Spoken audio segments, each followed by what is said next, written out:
Ghostly Greens, and we're Hollow Knight, boy Prue, coming at you. We're going to do a book review today for Into the Wild by Jon Krakauer.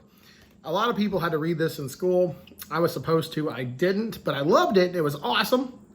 But a full disclaimer, I've been stuck inside for this is day 5. I've been stuck inside. Very little to no human contact. Like physically, I've texted a few people, but so a book about a dude backpacking to Alaska, that was nice to do. That took my mind out of the 8x8 room I've been staying in my upstairs. And I'm in the Midwest, so you know it gets a little humid here. So the upstairs is, I have an AC, but it's still warmer than I would like, and that just sucks. So thank you for Jon Krakauer, because this totally got me through about a day of quarantine. Also, a booktuber friend of mine has a Batman coffee mug, so I just wanted to do this. It tastes like the best member of the Justice League. Yep. There you go. Hi. He knows who he is. Silly goose. Okay. But on to the review. But like I said in the disclaimer, I enjoyed this a lot because of my current circumstances. So I will be rating this higher than it probably deserves to be. I'm going to give it 5 stars. Spoiler, I loved it. I will read this again. I think I would recommend this to somebody who's in a situation like mine. However, the characters, the side characters and stuff like that, this is actually a 4-star book. But it just struck home about a dude doing what I've always wanted to do. Especially now because I'm stuck at home and this dude's outside walking to Alaska. I think I would do well in Alaska. Not a lot of ants. So, that's a disclaimer. Let's get started with a book review. So, Into the Wild by Jon, I can't pronounce his last name, Krakauer, is basically about a dude named Chris. Chris McCandles. Changes his name to Alexander Supertramp, who is basically a pseudo, upper white middle class guy. He decides, this book takes place in the early 90s. He graduates college and he has some money left. And he's like, well, what are you going to do? His parents are like, hey, go get a nice job, yada, yada, law school, medical school, whatever.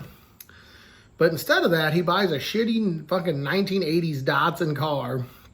He says it looks like crap, but it will drive, so I don't care. And he just basically becomes a hobo. And in chapter 2, spoiler alert, you find out Chris doesn't make it. He dies in Alaska. Alexander Supertramp dies in Alaska. And you find that out. And the rest of the book is basically his road trip map to Alaska from where he is. And I really loved that style of writing. This is a lot better than the Helltown book, which was the last book I read, where it was then, now, then, now, then, now. This is just, here's what happened. Here's the story. And it's only 200 pages, so that was nice. It's a solid, quick read. Basically, chapter 3 is Chris leaves his car, burns his money, decides that's it, and he just goes walking, head north, hitches rides, riding the Thumb Express. Hey, pick me up. Heads home. Doesn't head home. Heads to a friend's house, then heads to a guy's house and finds some work on a farm. Then he gets a job at a McDonald's for a couple weeks, and that doesn't work out because he doesn't shower, because he doesn't have a place to shower, and he moves out. So that's basically his path to how he gets to Alaska and the events that transpire there. And I loved it. I thought it was amazing. That was just hearing about his backpacking through the desert and southern thing. I was like, man, I get that. It's hot upstairs. You got your backpack. You're sleeping outside. He's got this book of edible plants, of stuff he can eat. And then he runs into a couple and they're like, yo, sit down, eat with us. And he's like, oh, thank God. Yeah. And then he goes on kayaking, goes canoeing, gets to a state park. And he's apparently a real hard worker. He can play the piano, and he just was a very well done character. It awoke the hippie inside me. I know what you're thinking, Pruitt. You will have a huge library of books. I do. My entire upstairs is basically a library. I have several sports stuff. I have a nice, better than Batman Superman mug. So you are a bit materialistic. Yes, we all are. But I admire and envy those who are not. I think it's an amazing way to just give up your material possessions and go live a good life. Go live the life that suits you. I couldn't do that. I like material possessions, but I wish I didn't like them as much as I do. My wife is a hoarder. You know, she's not really, but she collects a lot of items. Excuse me. I loved it. I can see why this was a solid, the American novel. Say you're 17, 18, you're reading this, you're like, man, I might take a year of college and just go backpack. You know, and if you want to, most people say, let's go backpack around Europe.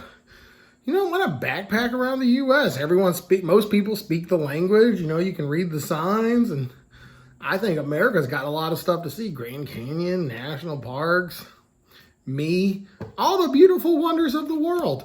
And it was good. It was a good break from my quarantine pandemic self. So I will be eternally thankful for Mrs. Green. And I'm going to give myself a B- on that book report I never turned in. I'm expecting my grade altered. I'll check with the school later. But I am going to expect, if she sees this, that would be amazing. But I can really appreciate what this did. This helped me get through a rough time. Not that I'm being upset in quarantine. My wife brings me pizzas and stuff, and I just sit upstairs and read or watch Netflix. It's not bad, but I'm a social butterfly. I'm used to being at work a lot. Now this being stuck in an 8x8 cell is like killing me. But this book literally helped save a day of that. And there you go. Blessed are those who read. Someone told me that one time at church. And I think he meant the Bible.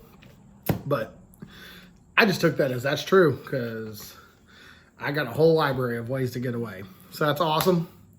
So thanks for watching. One more quick Superman cup. Isn't it great how he has superpowers? A little picking on a friend of mine, a working man, if you will. He's a good guy, though. I'm just picking on him. But thank you so much for watching. This has been fun. 4 out of 5, probably, but 5 out of 5 for me right now. Good characters. The story's fine, and it's written so well. And it's 200 pages. So you can finish it in probably an afternoon. So I would totally recommend for somebody. Here's what I think would be the best way to do this. Wait until it's fall out. Nice cool weather. Get yourself a big lemonade or a big sweet lemon iced tea. And have yourself a sandwich or whatever snack you do when you're reading. And sit out on your deck or on your porch. Or just take the work van and drive to a park and roll the windows down and read this book. Because I could only imagine the immersion you would get sitting by. It's just like people read Walden. This is my Walden. And I can just imagine like you just sitting there and you're hearing about a guy's like, oh, I love nature and how I'm going for a walk, and you're out in nature and you got a good drink and you got a good snack and the sunlight and the squirrels, and it's all awesome. Please be safe though if you do that, because I live in kind of the country, so that's not bad for me. But if you live like in, you know, downtown city, you know, I don't want you going to an abandoned apartment building and being like, Prince Lion, I'm just scared. But it's been your boy Prue. Stay creepy. Thanks for watching. I keep saying stay creepy. I might change that because I haven't been reading as much horror as I used to. I used to love horror. I used to read everything horror. But then now I'm kind of like getting exposed to more classics, more science fiction, stuff I didn't have access to back in the day. But now saying that, I'm also reading a book about murder cows. So